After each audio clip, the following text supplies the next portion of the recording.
बिस्मिल्लाहिर्रहमानिर्रहीम। मैं आपका होस्ट अख्तर रहमान आपको आपके अपने चैनल प्लांट्स इनसाइडर में खुश आमदीद कहता हूँ। आज की वीडियो का टॉपिक है स्नो क्वीन हाइबिस्कस। इसे रोज़ा सनेसिस भी कहते हैं और चाइनीज़ रोज़ भी कहते हैं। इसका ताल्लुक मालवासी फैमिली से है और ये एवरग्रीन श्रब प्लांट है। ये आप इसे स्मॉल ट्री भी कह सकते हैं। इसकी हाइट और विड्थ दोनों जो है वो 6 से 10 फीट तक होती हैं। ये प्लांट ऊपर की तरफ एक सिमेट्री में ग्रो करता है, अनसिमेट्रिकल ग्रोथ नहीं होती इसकी।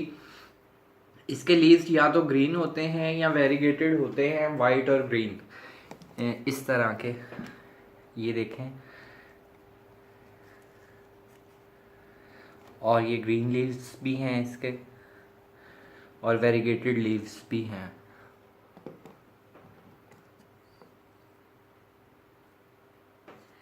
इसके फ्लावर्स रेड कलर में होते हैं और इनके फ्लावर का साइज़ 4 इंचेस तक होता है, साइज़ में बड़े होते हैं। फ्लावर्स की ग्रोथ समर में होती है या बहार में होती है और फ्लावर्स 1 या 2 दिन तक ब्लूम करते हैं, उसके बाद मुरझा जाते हैं।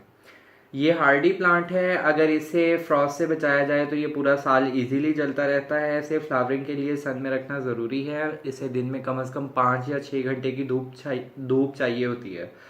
अगर इंडोर ग्रो किया जाए तो भी इसे ब्राइटर लोकेशन में रखना चाहिए। डार्क एरिया में ये अच्छे से ग्रो नहीं करता, लेकिन अगर इसे आप इंडोर रखेंगे तो इसमें फ्लावरिंग ज़्यादा नहीं होगी।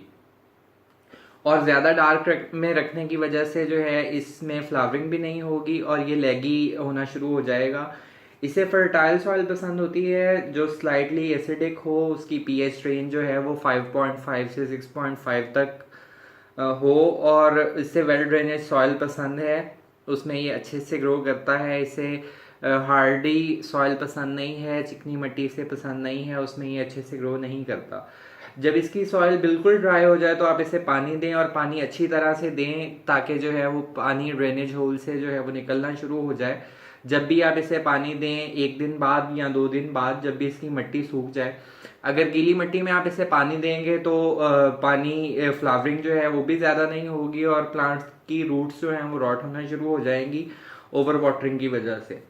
ये प्लांट्स कटिंग के थ्रू भी प्रोपगेट किया जा सकता है और जो है ये सीड्स के थ्रू भी ग्रो होता है।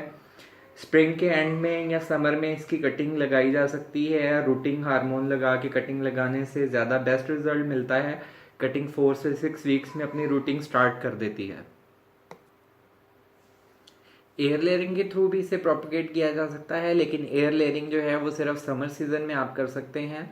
ज़्यादा फ्लावरिंग के लिए जब फूल मुरझा जाएं तो उन्हें आप पिंच कर दें। अभी मेरे प्लांट में फ्लावर्स नहीं हैं, लेकिन जो है अगर फ्लावर्स आ जाएं तो 1-2 दिन के बाद वो मुरझा जाएंगे, तो आप उन्हें पिंच कर दें। उससे जो है वो इसकी शेप भी अच्छी रहेगी और फ्लावरिंग जो है वो भी इसकी ज़्यादा होगी। और अगर ना फ्लावरिंग हो रही हो इसमें तो समर में आप इसे ½ टीस्पून ब्लैक पेपर भी ऑफर कर सकते हैं, काले मिर्च वो भी ऑफर कर सकते हैं इसे पॉट के हिसाब से। इस पॉट साइज में, ये जो पॉट साइज है इसमें ½ टीस्पून जो है वो आप यूज़ कर सकते हैं। अगर पॉट का साइज बड़ा है तो उसमें आप 1 टीस्पून भी यूज़ कर सकते हैं। शेप और साइज को कंट्रोल करने के लिए इसकी प्रूनिंग की जा सकती है। आप इसे साइड से भी प्रून कर सकते हैं और ऊपर से जो इसका क्राउन होता है, ये वाला एरिया, इस जगह से भी आप इसकी प्रूनिंग कर सकते हैं। ये ब्रांचेस जो ऊपर की होती हैं इनको प्रून कर दें तो आप इसे जो है वो अच्छी शेप मेंटेन कर सकते हैं प्लांट की। और इंडियन व्यूअर्स के लिए जो है वो एक नर्सरी है, श्री शानी देव हाईटेक नर्सरी, जो हरियाणा में है, जहाँ से आपको हर तरह के प्लांट्स की इंफॉर्मेशन जो है वो मिल सकती है। हर तरह के प्लांट्स जो है इस नर्सरी में अवेलेबल हैं। इस नर्सरी का के ग्रुप का लिंक जो है वो मैं डिस्क्रिप्शन बॉक्स में आप लोगों से शेयर कर रहा हूँ। आप उसे ज्वाइन करें और जो भी आपकी क्यूरीज हों आप वहाँ उनसे पूछ सकते हैं। ये इन्फॉर्मेशन थी जो मैंने आपसे शेयर करनी थी इस वीडियो में। नेक्स्ट वीडियो में किसी नई इन्फॉर्मेशन के साथ आपसे मुलाकात होगी। अगर आपको ये वीडियो अच्छी लगी है तो वीडियो को लाइक करें, शेयर करें और मेरे चैनल को सब्सक्राइब करें। Go green, Pakistan green.